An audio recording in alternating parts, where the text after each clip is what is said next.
Welcome everyone, I'm Ken Clairbout, K4ZW, glad you could join us. Our second webinar this week, but had kind of a busy week.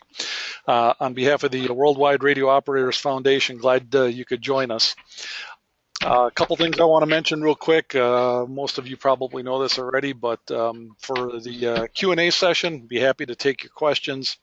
Just we're going to hold them until the end of the presentation, but you can send those to us at any time. And there's a little questions box there in your control panel. You can click on that. Excuse me. Expand that, put your question in, hit send, and we'll hold on to it until the end of the presentation. And feel free to play with your control panel there. You're not going to crash the webinar for everyone. You may mess up your your view a little bit, but it's fine. It won't affect the rest of us. And the other thing, if you do submit a question, please put your call sign with it if you have one, and I'd like to know who we're talking to.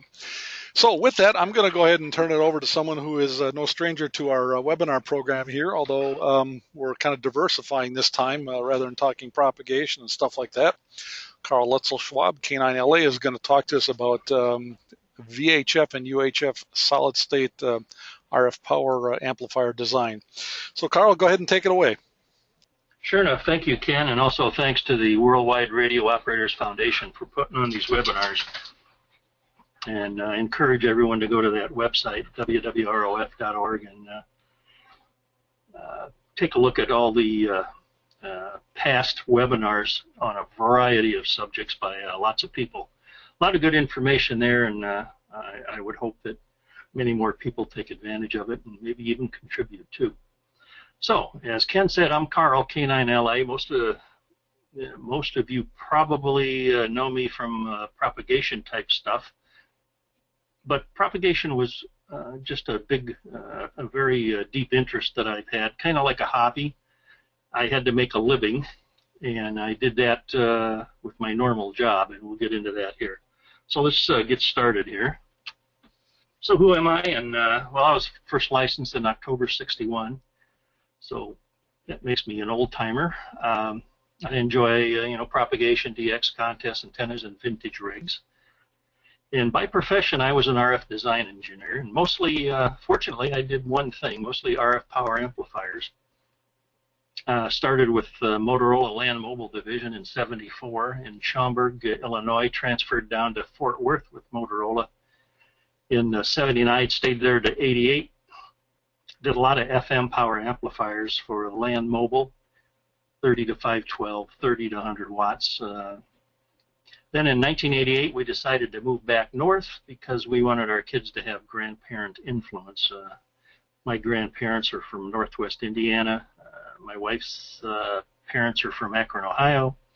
So Fort Wayne was kind of halfway in between, and we moved here with Magnavox.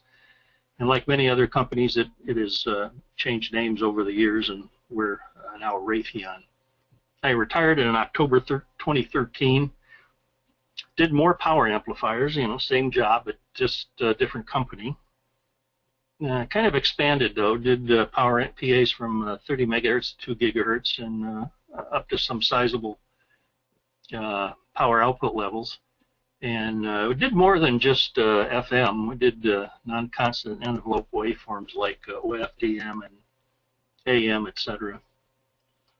So, what is a linear RF power amplifier? Well, it takes a little signal and makes it bigger without losing fidelity. Well, that's, of course, theoretical, and there's always compromises you have to make. And this presentation is going to discuss several design issues for a very broadband 50-watt power amplifier. This is not a construction project, nor does this presentation discuss all the issues tied to RF power amplifier design. There are books that people have written to do this, and some that came to mind when I was putting these slides together was Cripps and Kennington and Dye and Granberg, old Motorola guys, and lots of articles, etc. So if you want to know more about power amplifier design, you need to expand your horizon from just this presentation here. My work with transistors has pretty much ran the gamut. Like I said, I started with Motorola in '74, and we were using bipolar junction transmitters. And I can remember how excited we were when we got 6 dB gain at 450 megahertz. That was big time.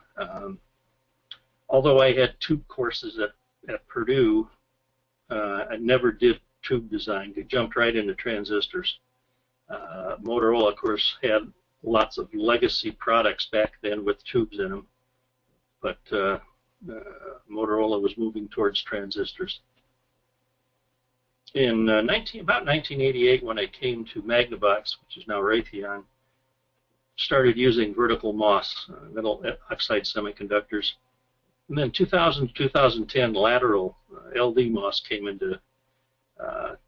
the horizon, and they have more gain than vertical and MOS, and a little better thermal interface.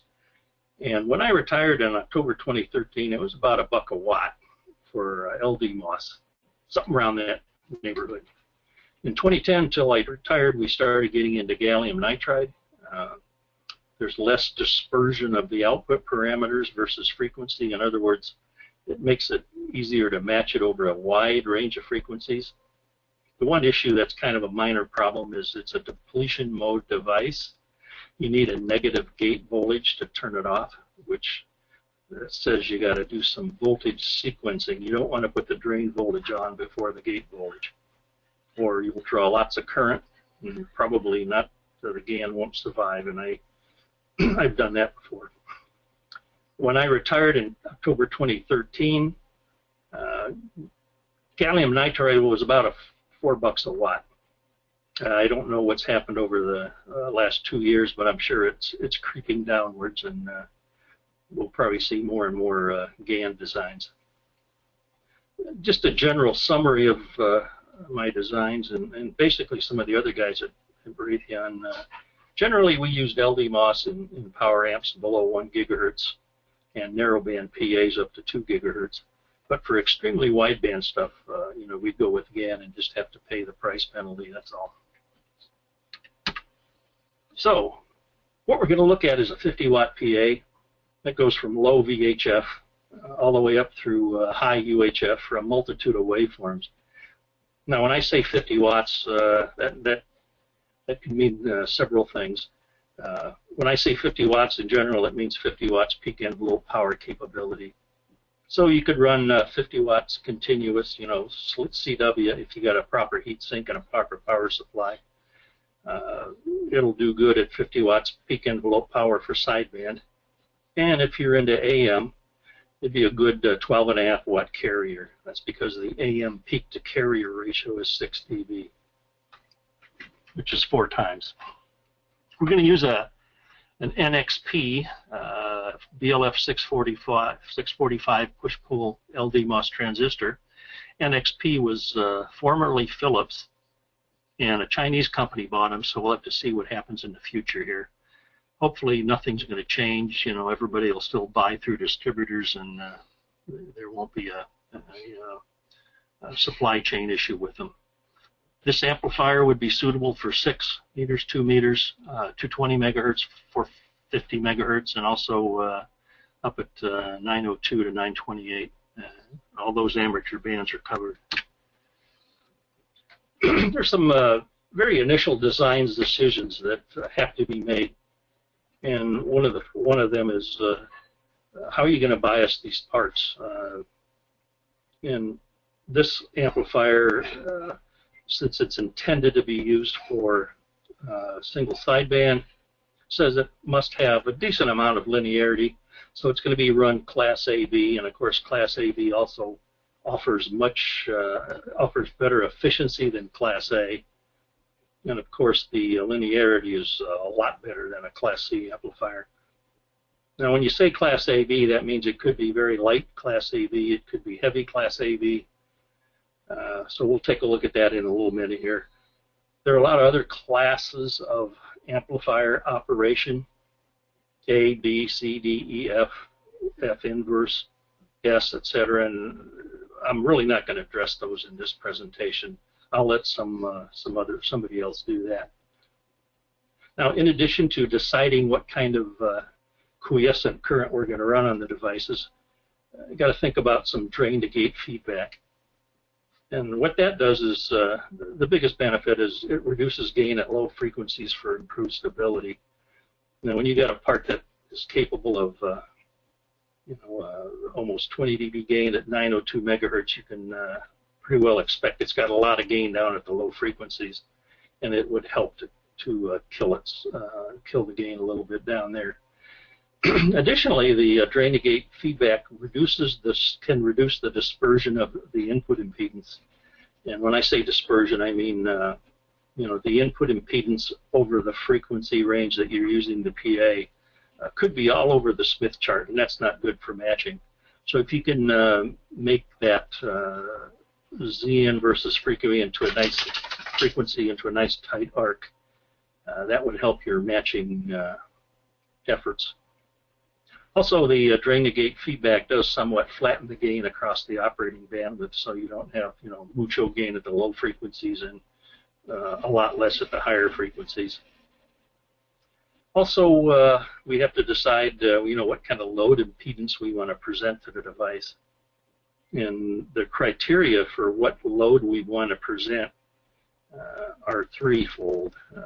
We have to meet output power requirement, we have to meet our efficiency requirements, and we have to meet our linearity goals, and that's where the load impedance has quite a bit of effect. Now, what I'm going to do is show lots of results from using Agilent's. Well, it's not Agilent anymore. Somebody else bought them. Their ADS, Advanced Design System, to simulate a lot of the slides in this presentation. So the first thing we really want to know is, well, how much gate voltage should we put on the device, and what kind of drain current results? The little picture on the left shows the schematic and ADS down at the bottom here. This is the BLF 645. We're only looking at one side of this push-pull device at a time. This is a variable voltage source, and this is the drain voltage with a current probe, so we can read the drain current. So what we can do here is look at what the drain current is versus the gate voltage, and that's what this plot is. Nice, you can see it's a nice smooth plot.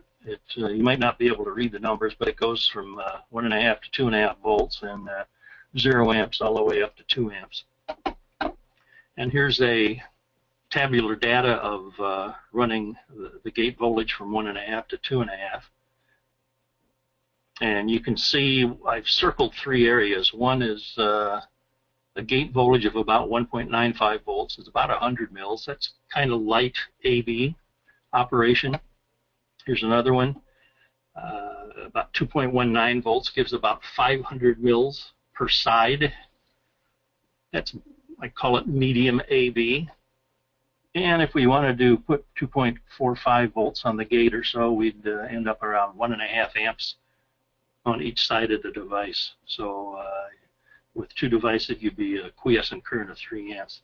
And that's kind of heavy into AB. It's still not full A yet, but it's up there quite a bit. So we know where we want to bias the part. Of course, does every part behave exactly like this chart here? Probably not. Most of our designs nowadays include electronically increasing the gate voltage with an E-squared pot. And then when we get to the the quiescent drain current we store that in memory. So, each part is its variation is taken care of by that simple alignment procedure. Okay, we talked about quiescent current, and I talked about feedback. So, like I said, I've always believed it's a good idea to use some feedback to improve low-frequency stability.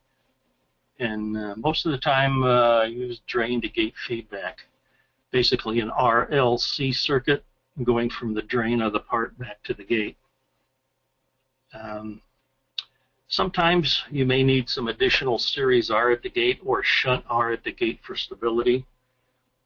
Most of the time, the RLC drain to gate feedback took care of any stability problems, and generally we don't see too much oscillations that are undesired oscillations. We've got 3 cats and a dog, and they're visiting me, so you have to make sure they don't hit the keyboard or something like that. Okay, so here's another thing we talked about was the input impedance. Of course, you're going to want to match the input impedance to more than likely 50 ohms so you can drive the part efficiently. But we do know that with a part like BLF 645, it's a big part. The input impedance is going to be quite low. Where we set quiescent current IDQ and what kind of feedback plays an important role in the impedance, as I mentioned earlier. And what we're looking for is a small dispersion of the input impedance versus frequency.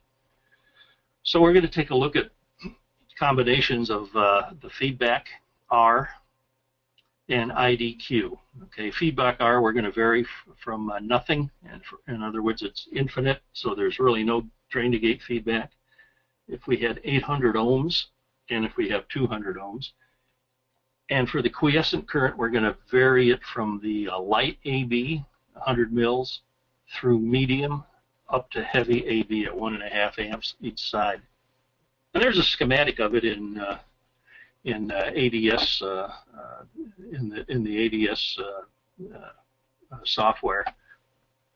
Right there's the BLF 645. Lots of biasing type stuff, DC blocks. These are ideal one-to-one transformers, so when we do get the impedance, we know what it is gate to gate without too much mathematical playing around. So here's the result of that exercise. Across the top is no drain to gate feedback. In other words, the resistance in the drain to gate feedback is infinite. On the left is light AB, 100 mils. In the middle is 500 mils. And on the right is the heavy AB at 1.5 amps each side of the BLF 645. I realize you probably can't read those impedances in the tabular data, but you sure can see the red impedance data plotted on the Smith chart. The middle row is with 800 ohms in the drain to gate feedback, and the bottom row is with 200 ohms in the drain to gate feedback. Now you can see that IDQ and also the feedback resistance plays an important role in what the impedance looks like. And what I've decided on for this design was the box that's marked with a green check mark down here in the bottom center. That's with a 200 ohm resistor and the gate to drain feedback and bias to a 500 mil quiescent current.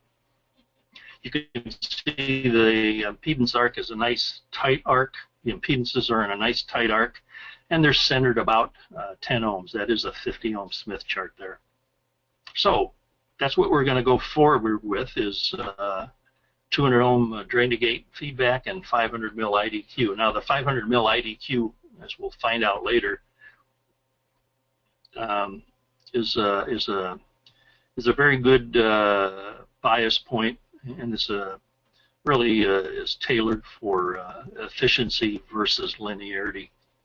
Again, we could bias it up Class A, get excellent linearity, but then we'd have some dissipation issues. We could also bias it very lightly. It would be more efficient, but then the linearity would be pretty poor. So we're at a compromise here, and we'll see that in a little bit.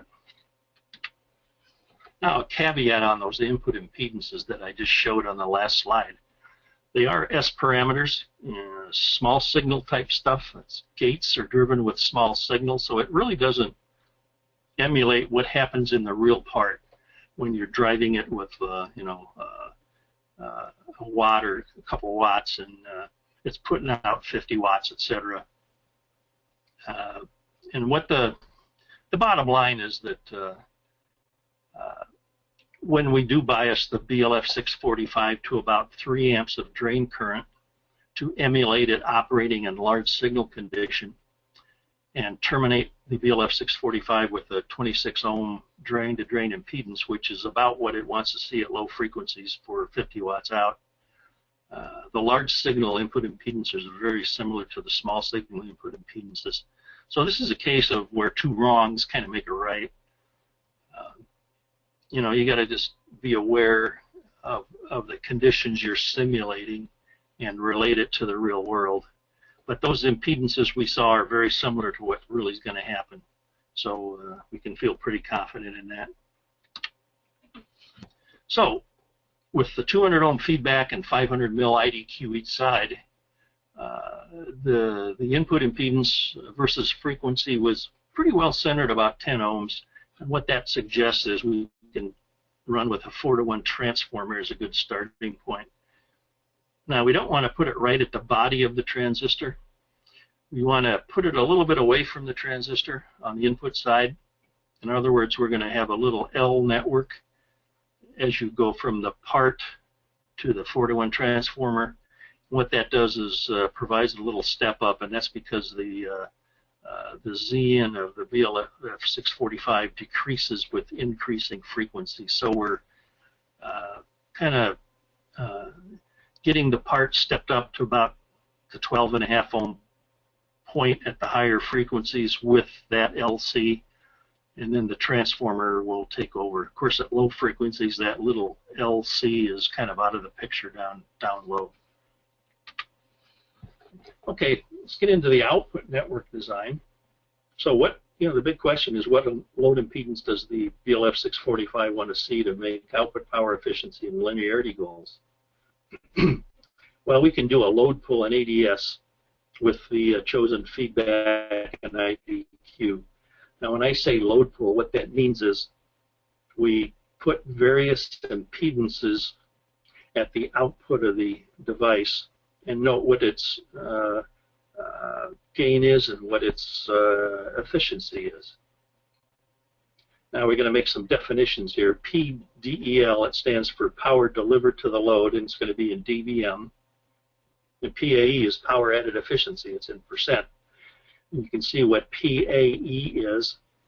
It's kind of like the normal efficiency, which is the DC power in over, or the delivered power, or the output power over the drain voltage times the drain current. But what PAE does is subtracts the P in, so it kind of gives you a better feel for what's going on. Because if a part has very good enough gain, high enough gain, then or low enough P in, then the output power, then the PAE is equal to the normal efficiency that we usually calculate. So here's the screenshot from ADS doing a load pull. This box right here is the VLF645 and all its blocking components and everything. We have a one-tone generator that we can vary the input power. And on the output, this is a load tuner, and that varies the impedances over the desired range while recording the delivered power and the power added efficiency. So what we're going to come up with is contours of those two parameters.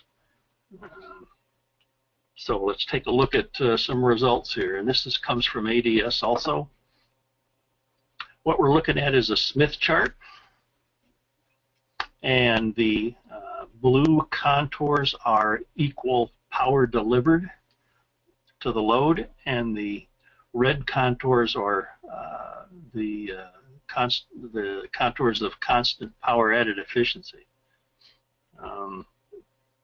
Now you can see that this is at 50 megahertz with an input power of 23 dBm. This is a 10 ohm Smith chart, so 10 ohms is right in the middle. You can see that the P delivered contours converge to a single point right there, and that says the maximum power delivered is about 48 dBm, which is 2 dB down from 100 watts. The maximum power added efficiency is about 63%. Now you can see that the maximum power does not occur at the same impedance as the maximum power added efficiency. And that's usually the case for the power amplifiers.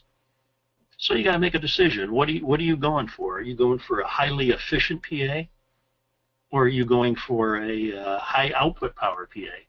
And what I've decided on is designed for maximum power delivered. And if we look at these boxes down here, the blue marker is P delivered, and we'll get that 48 dBm out if we present a 21.5 minus 6.8 ohm load to the device. Now, if we wanted to go for maximum efficiency, we'd present a 62.5 plus J6.4 load to the device.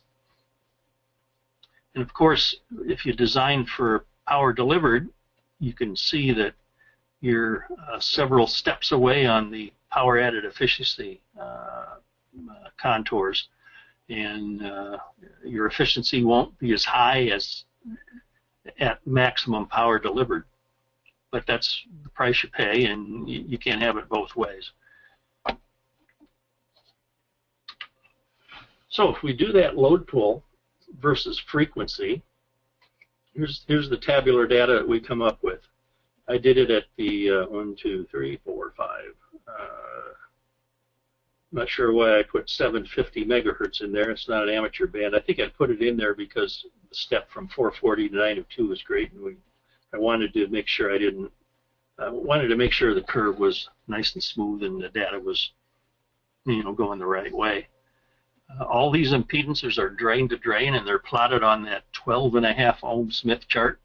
In other words, the center of the chart's 12.5 ohms.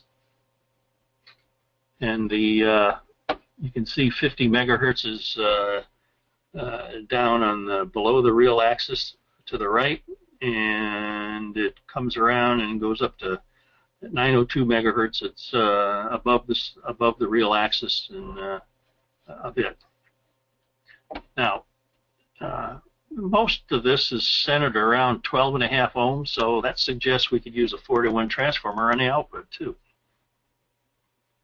Now, earlier in one of the graphs, I mentioned that what the part wants to see at low frequencies is about 26 ohms, and that comes from the simple formula, the drain voltage squared over twice the output power. And you can see that down at 50 megahertz, it's around 22 ohms, and that's pretty close to 26.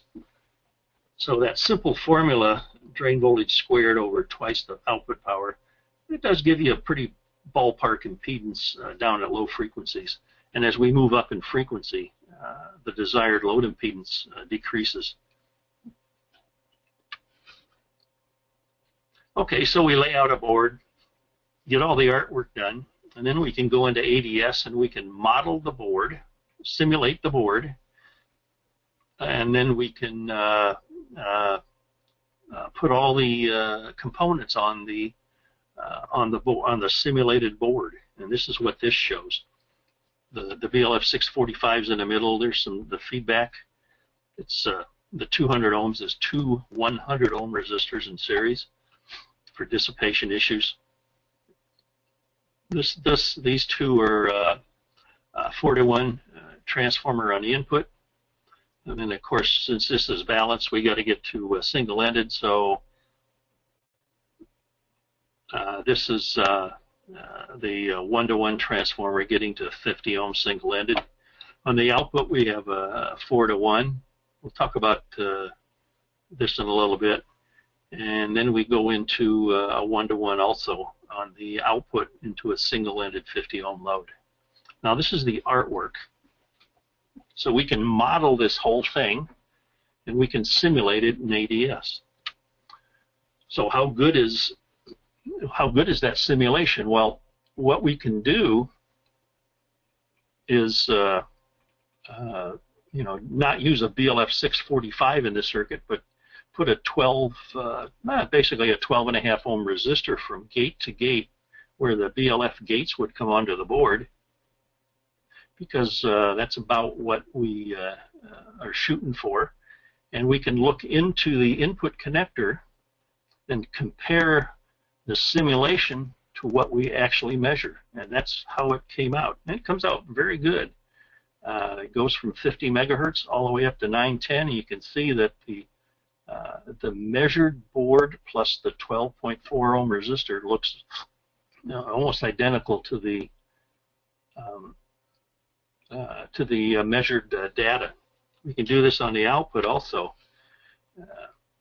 Instead of having the BLF 645 in there, we can put the 12.4 ohm chip resistor in, and you can see that came out very good also. So what this says is there's lots of confidence in the simulation of the board plus the components compared to the actual measurements of a built-up board. Now we haven't modeled the BLF 645 yet, so that's coming now. And here's that data. When we actually build the board with the real part, the BLF 645 in there, we can measure it and compare it to the simulation. On the left is the gain, S21. The PA, PWB is the measured breadboard data. Figure 3 app note, the red curve, that comes from the application note on the BLF 645, so that's what NXP says it will do. And the green is the simulation using ADS. And you can see that the small signal gain is, there's very good correlation between measured and simulated, and even very good correlation to what NXP says it should be. Now, if we go on to the right, S11, that's the input impedance of the circuit. Again, it's small signal. We're not driving the part up to 50 watts yet. You can see that the breadboard, which is the blue, compares quite favorably with the simulation, but there seems to be quite a discrepancy between the data in the app note that NXP put out. I didn't really trace that down because what we measured and what we simulated is good enough.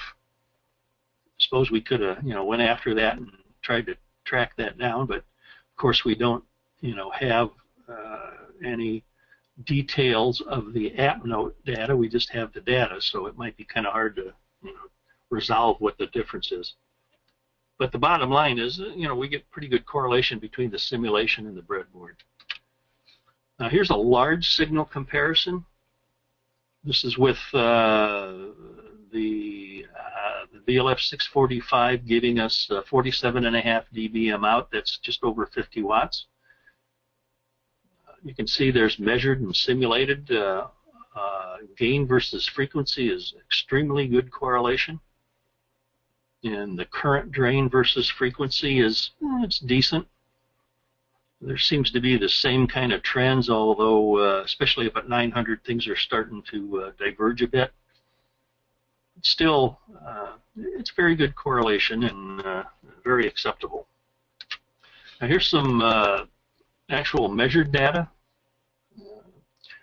At each frequency, this is at 47.5 dBm out, just above 50 watts.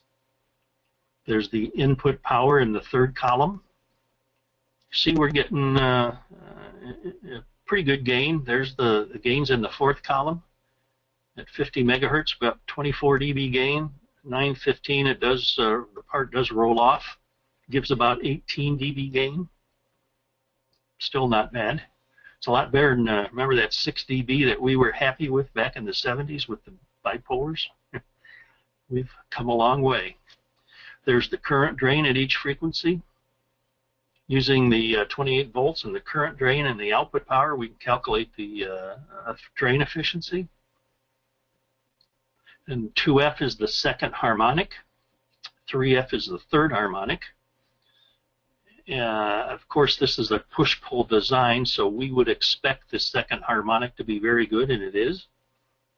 Third, that's another matter. We're going to need some harmonic filtering. We'll talk about that in a little bit. And the input return loss is basically how good is the input match to 50 ohms. 9 dB return loss is about a 2-to-1 SWR, so yeah, that's more than acceptable. 2-to-1 input for that, 2-to-1 SWR over 50 to 915 megahertz range is pretty good. And of course, we accomplish that by picking the right quiescent current and drain to gate feedback. That helped a lot. Here's a picture of the schematic that comes from the NXP application note. You can go online and download the data sheet and the application note, no problem. You can see all this. And there's a picture of the design from the NXP app note. What stands out, of course, is the BLF 645 there in the middle. The input 1-to-1, the input 4-to-1, and the output 4-to-1. It's actually 1-to-4 if you're going left to right. And the output 1-to-1. It's not a very big, physically not very large. It's, it'll fit on easily fit on a 4-inch by 6-inch card. They used end connectors. Typically, we use some smaller connectors because of constraints of the packaging. Typically similar to SMA connectors we'd use. So that's what it looks like. Okay, now let's talk about, I'm sure some people are wondering about, how good is simulation? Well, your simulation results are only as good as the models you use. Now, for example, here's a chip capacitor, a 300 puff American Technical Ceramics ATC 100B. That's a chip cap that's 100 mils on each side. It's a 100 mil cube. Now we could model that as a Series C, and that'd probably be very sufficient down at HF. But a better model, and the one that we mostly use over our frequency ranges, was a Series RLC. The R reflected the Q of the part. The L reflects the package inductance. And that's probably good out to a couple gigahertz, 1 or 2 maybe.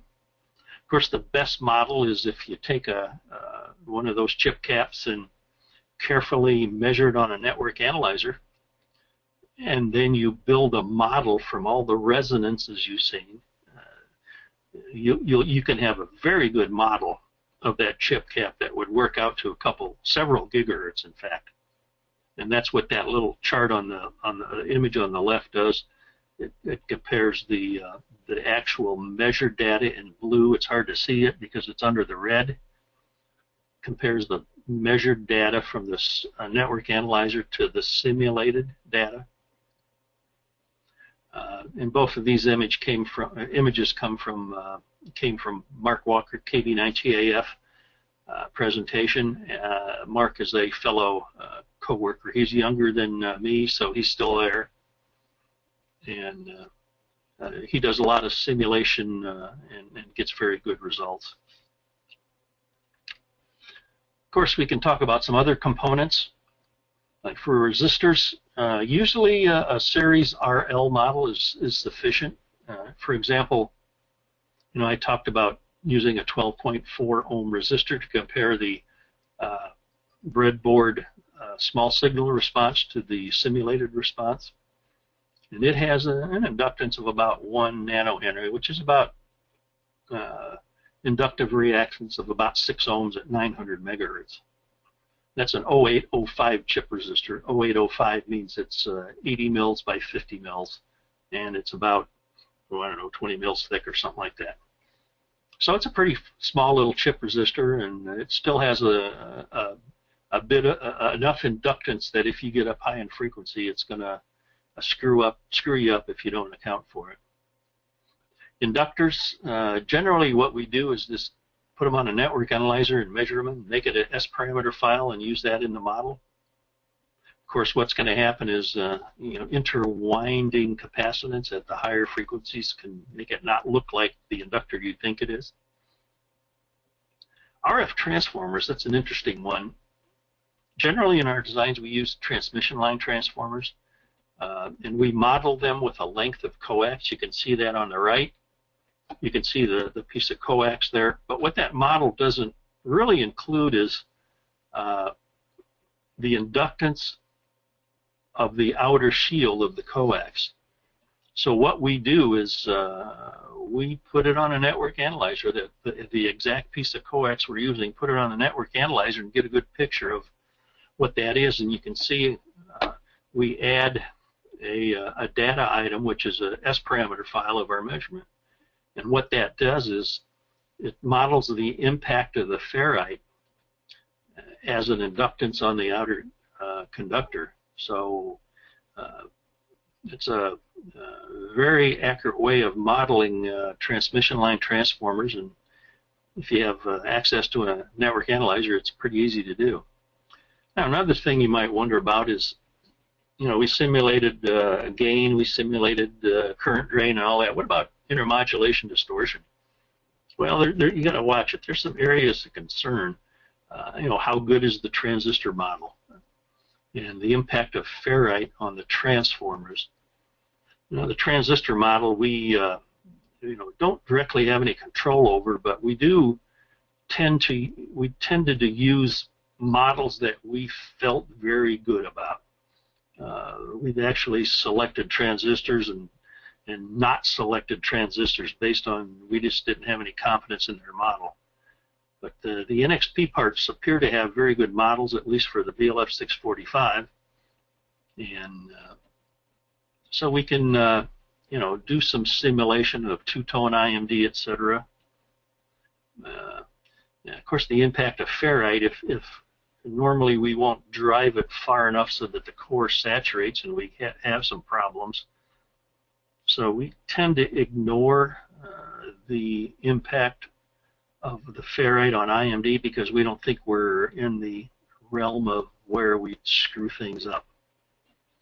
But we still use any IMD results with caution. A rule of thumb that comes out of all the PA work that we've done is for a medium class AB, in other words, medium refers to the quiescent current. If the peak envelope power of the waveform is at the 1 dB compression point of the amplifier, then the two-tone IMD is around minus 25 dBc, or the AM distortion is around 5%. That's just a general rule of thumb. And minus 25 dBc two-tone IMD is adequate for amateur radio use. If you get into a situation where you have co-located transmitters, you probably would want to have better IMD performance out of the PAs, but typically just for amateur radio, the minus 25 dBc is probably sufficient. Some more comments about simulation. What if you don't have simulation capabilities? Well, then you have to design it the old-fashioned way. And you got to start with data sheet impedances and play around on the bench a lot. And another fellow co-worker, Ed Paraguay, WB9RMA, he's about a month older than me. He's retired also now. That's what we used to do in our early PA design days, spend a lot of time on the bench. But nowadays, the simulation allows you to look at many what-if scenarios in a short amount of time. And it's really a big help.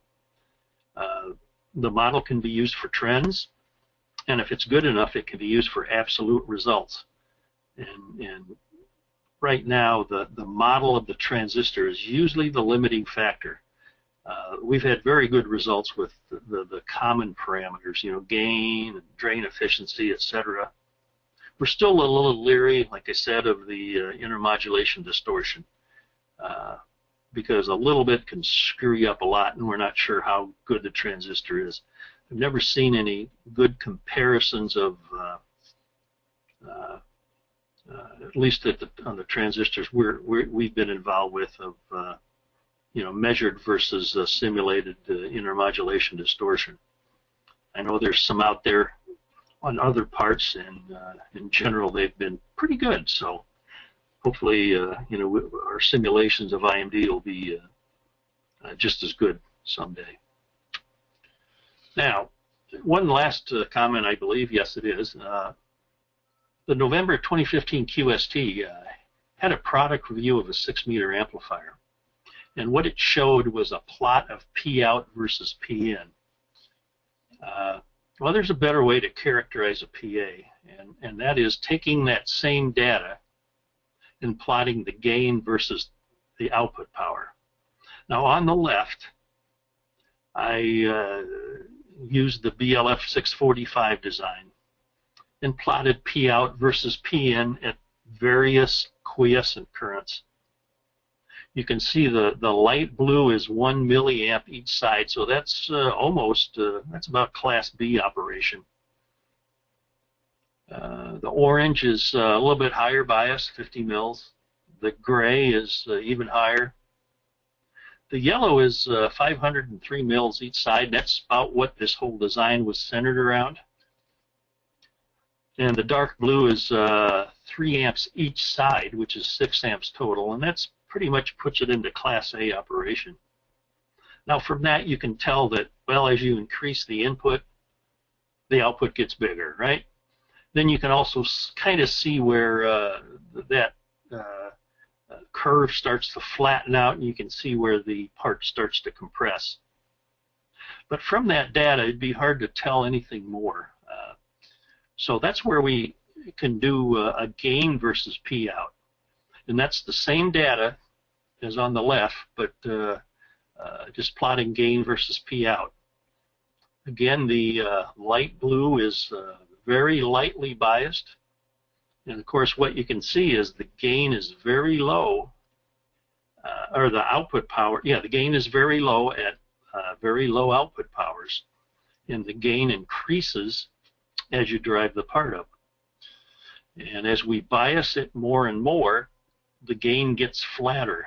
Now you can see the yellow is basically the design that we just went through, and the gain's pretty flat versus output power, and then you can see the part starting to go into compression. And of course the dark blue is Class A. The gain is even a little bit more flat out to when it starts to compress.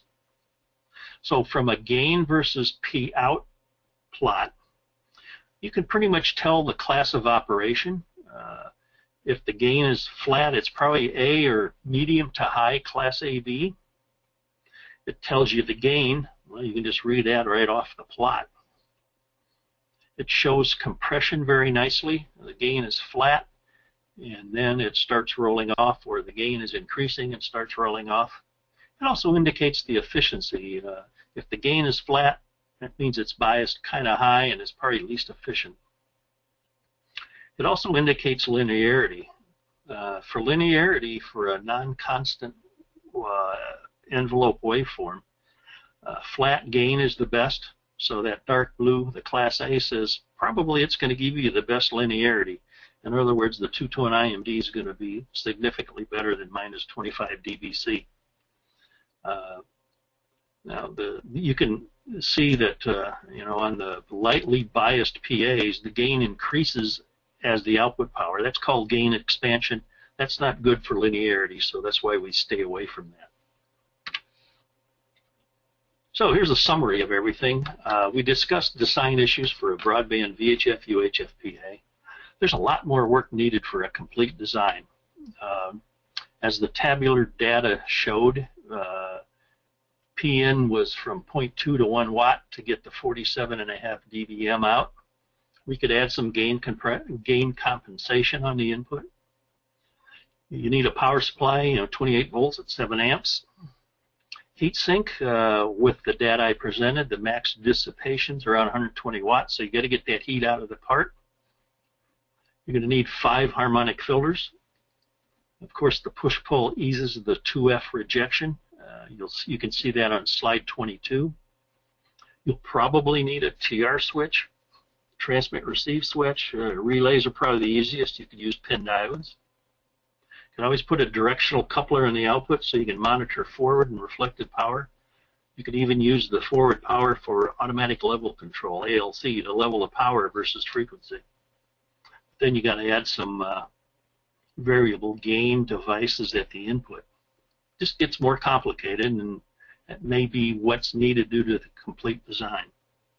When you start adding harmonic filters in the TR switch and directional coupler, you're going to add loss on the output.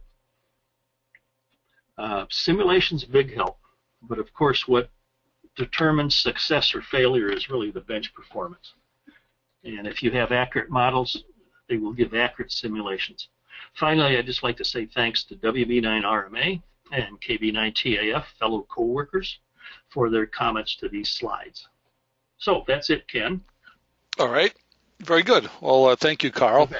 So we've got some time for some questions here. I've got a couple of them in queue. If there's any others, go ahead and drop those in now, and we'll run through them. So, Carl, the first one comes from Joe, November 9 Oscar Kilo. He says, Carl, as a hobbyist, do you have access to ADS for home uses?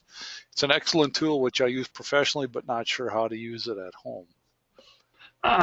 With lots of difficulty, unless you can afford it. About a year after I retired, Raytheon asked me to come back and do some consulting. So I'm doing that part-time, and of course have access to ADS now. But at home, no. Well, if you want to buy it, you can do it. But it's not cheap, that's for sure.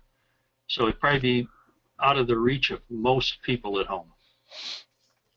It'd be nice if they had somebody had a student version. You know, that would be limited by the number of components or something. But I'm not aware of anything like that, because if someone had it, I'd probably buy it for home. Okay, very good. One more question from Joe, N9OK. He says, does the NXP LD MOS model properly model running the two sides out of phase? Some manufacturers forget this detail, which messes up these kinds of simulations. Yes, well, yes, it does, because we use the transformers and the input and output to develop the 180-degree phase shift, and it's the phase shift for push-pull comes from the transformers, not the parts. They're both the same parts, so there's no difference in the parts on each side of the device. Did you understand that or not? Okay, well, we'll see if he okay. Any more questions from him. So okay. That's it for the queue. The questions in the queue. Last call if anyone's got anything else. And Carl, if you've got any other closing remarks you want to add, why don't you go ahead and do those? Okay. If anybody picks up some other questions here, and just email me at k9la@awrl.net, and I'll do my best to answer your questions. Okay, very good. We will. This event has been recorded, and we'll post it on the WWROF webpage. I'll try to get it up this weekend if I've got time. Get that posted, and we'll send out an announcement once that's up for everyone. Hang on, just okay. Carl, Joe said he'll send you a follow-up via email, so there you go. Okay. All right. Sounds Well, good. Carl, thank you very much. Good to have you back here again, and interesting to change topics. And thank you for taking the time to put this together. Thank you for everyone joining us, and hope to see you back another time. Take care, everyone. Have a great rest of the week. 73s. Bye-bye.